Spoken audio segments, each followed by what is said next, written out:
கிறிஸ்துவுக்குள் அருமையான தேவனுடைய பிள்ளைகளே, ஆண்டவராகிய இயேசு கிறிஸ்துவின் இனிய நாமத்தினாலே நான் உங்களை வாழ்த்தி வரவேற்கிறேன்.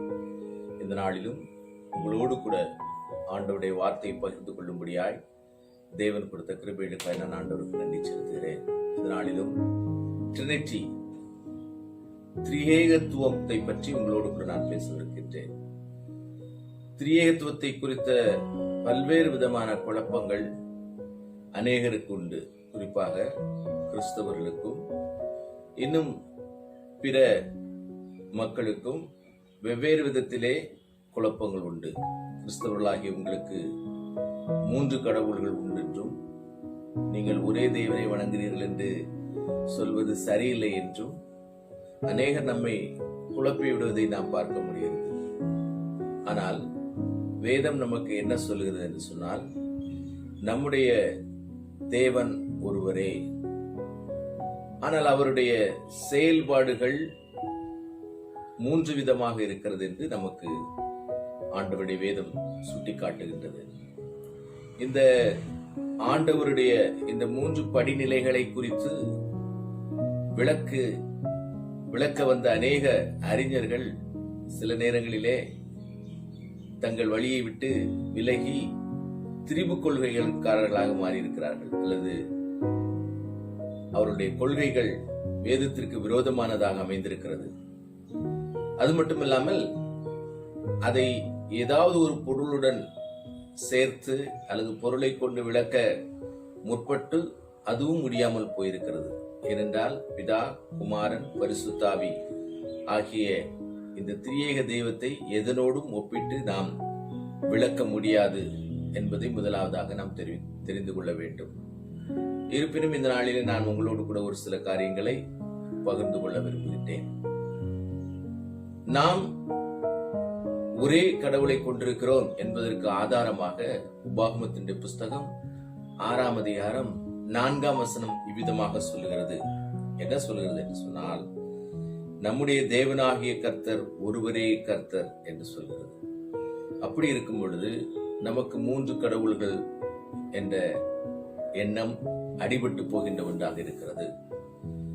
முதலாவதாக நாம் பழைய ஏற்பாட்டை எடுத்து பார்ப்போம் என்று சொன்னால், இங்கே பன்முகத்தன்மையிலே கடவுள் அழைக்கப்பட்டிருக்கின்ற நிகழ்ச்சிகளை பார்க்க முடிகிறது. நம்முடைய ஏல் என்று சொன்னால், ஏல் என்றால் கடவுள், எலோஹிம் என்றால் பன்மை தன்மையுடைய சொல் சொல்லப்பட்டிருக்கிறது. குறிப்பாக பழைய ஏற்பாட்டிலே ஆண்டவர் மனிதனை படைக்கும் பொழுது நாம் நமது சாயலாகவும் நமது ரூபமாகவும் படைப்போம் என்ற ஒரு சொல் சொல்லப்பட்டிருக்கிறது. இங்கே படைப்போம் என்ற சொல் பன்முகத்தன்மை கொண்டதாக இருக்கிறது. அதே போல ஆதியாகமம் 11ஆம் அதிகாரம் 7ஆம் வசனத்திலே பாபேல் நகரிலே கோபுரத்தை கட்டும் பொழுது நாம் போய் பார்ப்போம், நாம் இறங்கி போய் பார்ப்போம் என்ற செய்தி சொல்லப்பட்டிருக்கிறது.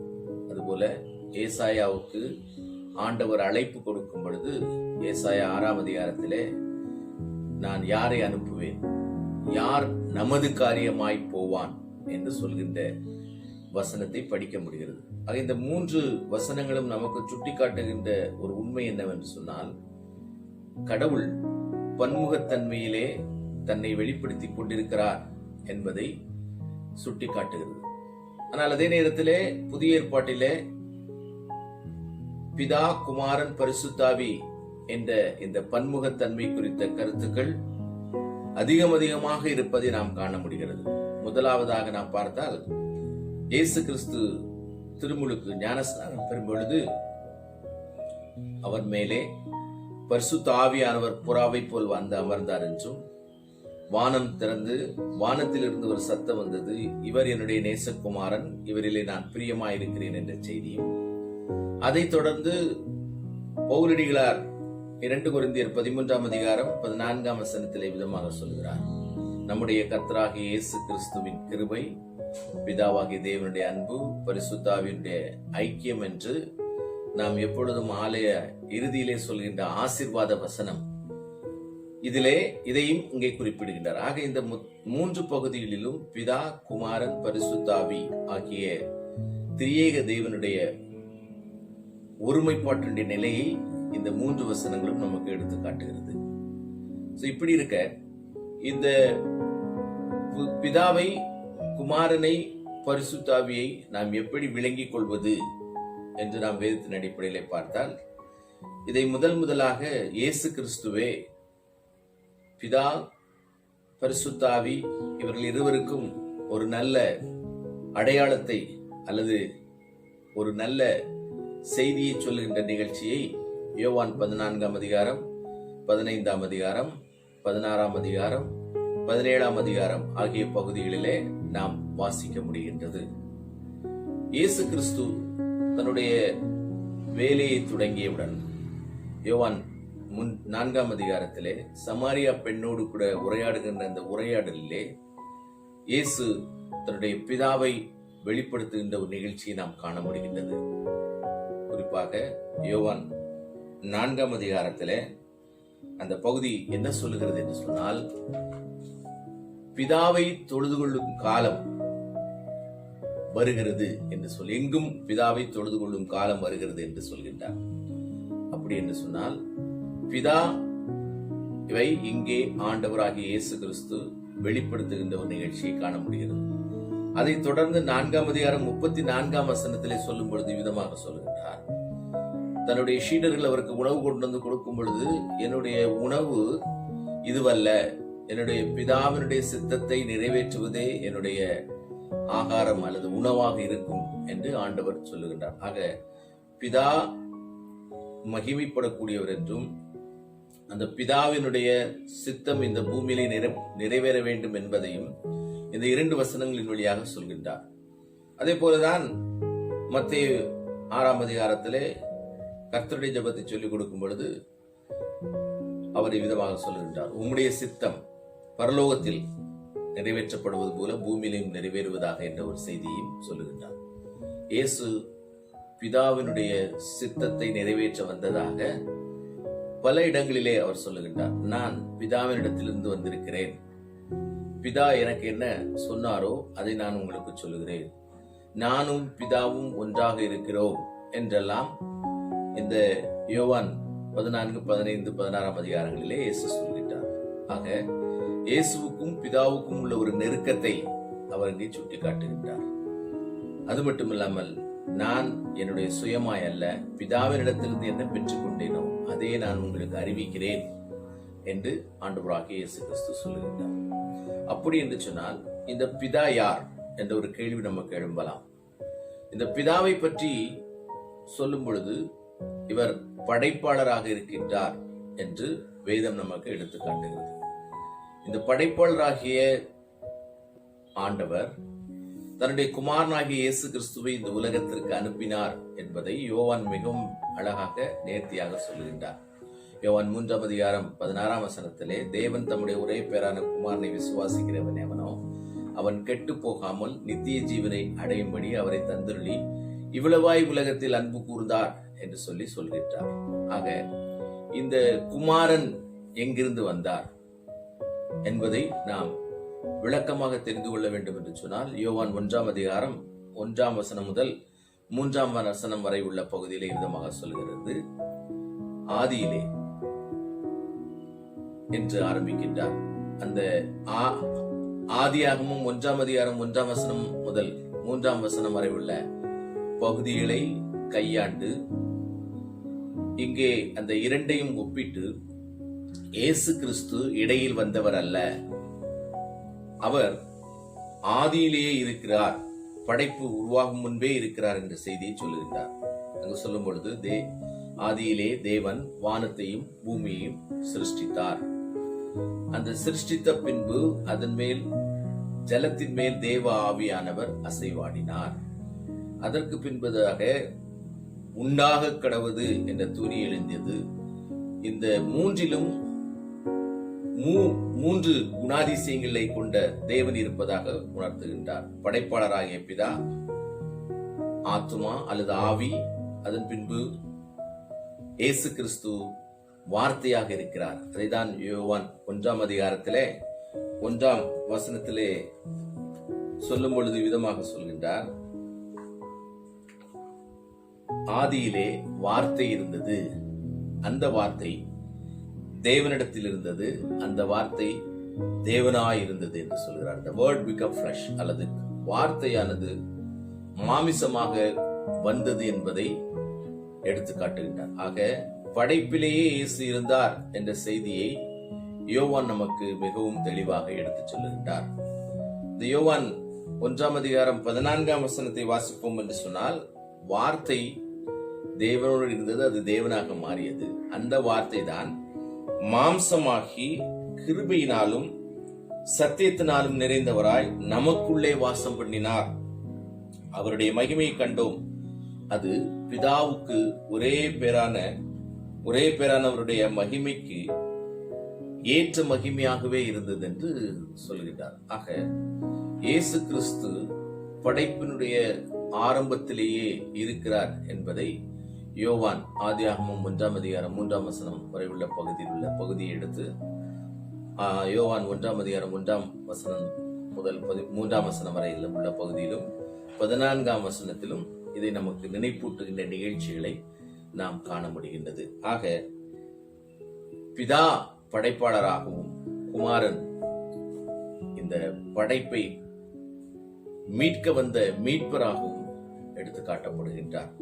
இன்னும் நாம் இதை சற்று ஆழமாக பார்ப்போம் என்று சொன்னால், நான் எங்கிருந்து வந்தேனோ அங்கே போகின்றேன், நான் பிதாவினிடத்திலிருந்து வந்தேன், பிதாவினிடத்திற்கே போகிறேன் என்று யோவான் 16:28 இயேசு கிறிஸ்து சொல்கிறார். அவர் என்னை அனுப்பினார், அவருடைய சித்தத்தை நான் நிறைவேற்றுகின்றேன், அவர் இடத்திலிருந்து நான் வந்தேன், அவரிடத்திற்கே நான் திரும்பி போகிறேன் என்பதை ஆண்டவர் இயேசு சொல்கின்றார். இந்த பகுதியை நாம் பார்க்கும் பொழுது, இயேசு கிறிஸ்துடைய பிறப்பிலே அவர் மனித அவதாரம் எடுத்து வந்தாலும் அவர் ஆணுடைய துணை இல்லாமல் பரிசுத்த ஆவியனுடைய துணையோடு கூட வந்தார் என்பதை லூக்கா 1:35 மத்தேயு 1:18 நமக்கு வெளிக்காட்டுகிறது. அந்த இயேசு ஆரம்பத்திலே இருந்தார், அவர் மனிதனுக்குள்ளே மரியாள் மூலமாக இந்த உலகத்திற்கு வந்தார் என்ற செய்தியை நாம் பார்க்க முடிகிறது. எப்போதுமே இயேசு சொல்லுவது பிதாவினுடைய சித்தத்தை நிறைவேற்ற வந்தேன் என்பதையே. அதுதான் கெத்செமனே தோட்டத்திலே அவர் இறுதி இரவிலே ஜெபம் செய்யும் பொழுது, பிதாவே, இந்த பாத்திரம் என்னை விட்டு நீங்க கூடுமானால் நீங்கும்படி செய்யும், ஆகிலும் என் சித்தத்தின்படி அல்ல உம்முடைய சித்தத்தின்படியே ஆக கடவுது என்று மத்தேயுவிலே ஆண்டவராகிய இயேசு கிறிஸ்து ஜெபித்த அந்த ஜெபத்தை நாம் பார்க்க முடிகிறது.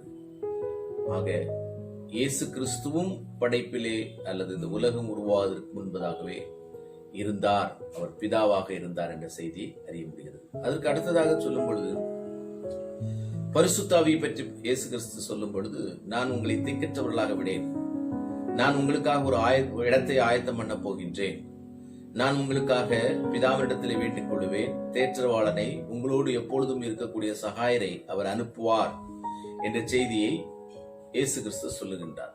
இயேசு இந்த பரிசுத்தாவியை பற்றி சொல்லும் பொழுது, அவர் இந்த உலகத்தானை போல் அல்லாமல் நான் உங்களுக்கு என்ன போதித்தனோ அதை நினைவுபடுத்தி அவர் என்னிடத்திலிருந்து எடுத்து உங்களுக்கு கொடுப்பார், நான் உங்களுக்கு சொன்னவைகளை நினைவூட்டி வரும் காரியங்களை உங்களுக்கு அறிவிப்பார், அவர் உங்களுக்கு எல்லா விதத்திலும் உங்களோடு கூட இருந்து உதவி செய்கிறவராக இருப்பார் என்ற செய்தியை இயேசு கிறிஸ்து சொல்கின்றார்.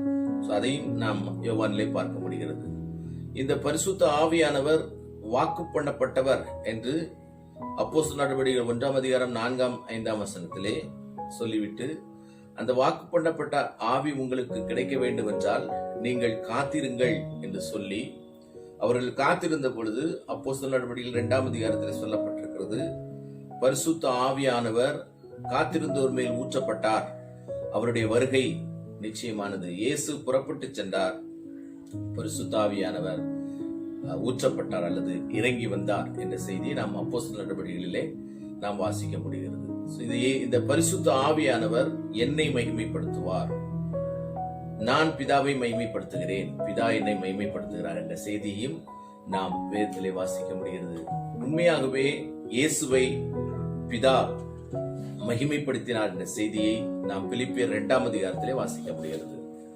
அவர் சிலுவையின் மரண பரியந்தம் தம்மிதாமே தாழ்த்தி அடிமையின் ரூபம் எடுத்து மனுஷ சாயலானார் என்று சொல்லப்பட்டிருக்கிற அந்த செய்தி, அவருடைய ரட்சிப்புக்கான அந்த பாடுகளை பிதா ஏற்றுக்கொண்டு அவரை மகிமைப்படுத்தினார். எல்லா முழங்கால்களும் முடங்கும்படியும் எல்லா நாமத்திற்கும் மேலான நாமத்தை அவருக்கு கொடுத்தார் என்ற செய்தியை சொல்லுகின்றார்.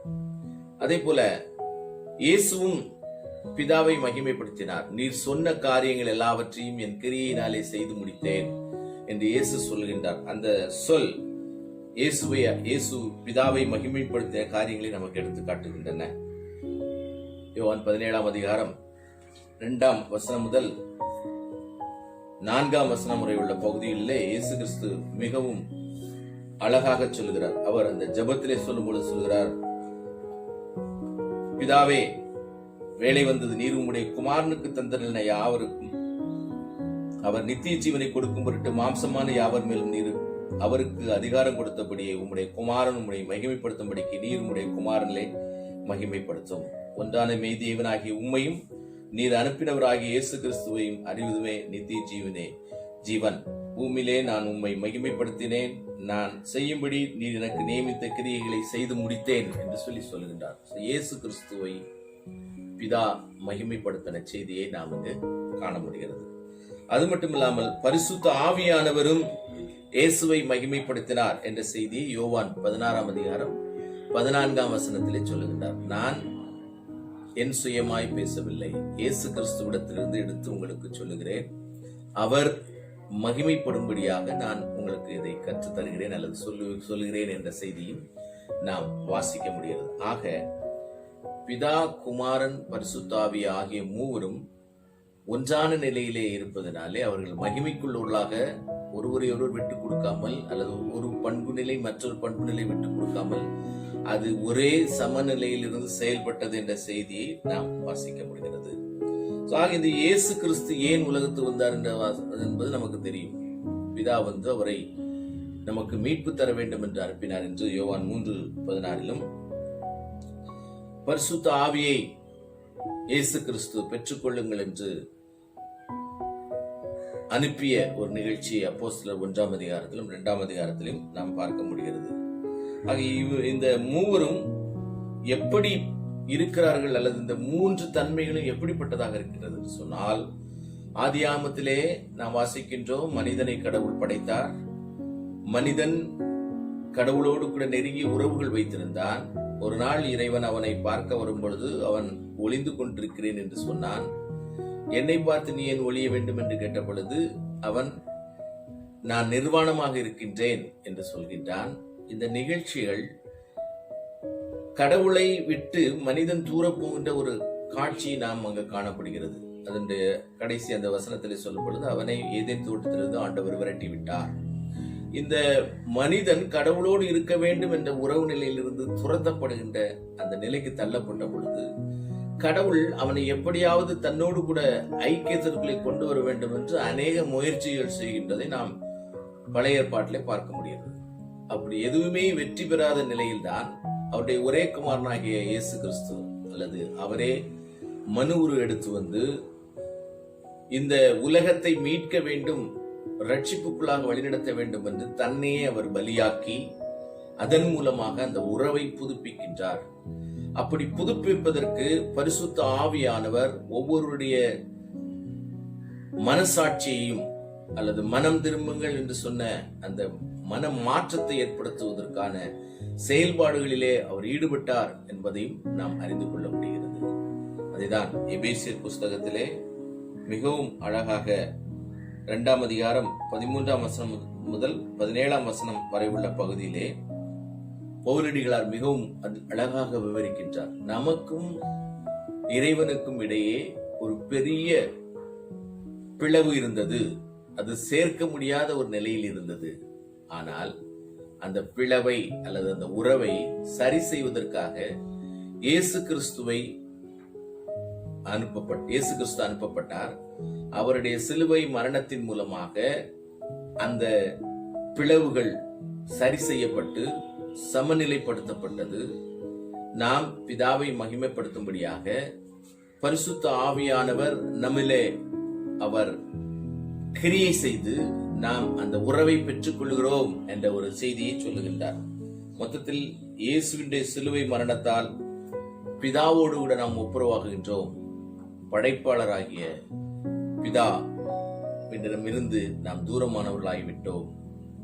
அதற்காக பிதாவே மகனாக வந்து அவர் நமக்காக மரித்து அவர் நமக்கு வாழ்வு தந்தார், நித்திய ஜீவனை கொடுத்தார். அவரே பரிசுத்த ஆவியாக வந்து நம்மோடு கூட வாழ்ந்து கொண்டிருக்கிறார் என்ற செய்தியை நாம் வேதத்தின் மூலமாக அறிய முடிகிறது. ஆக அருமையான தேவனுடைய பிள்ளைகளே, பிதா, குமாரன், பரிசுத்த ஆவி, இந்த திரியேக தன்மைகள் மிகவும் அழகாக வேதம் நமக்கு வெளிக்காட்டுகிறது.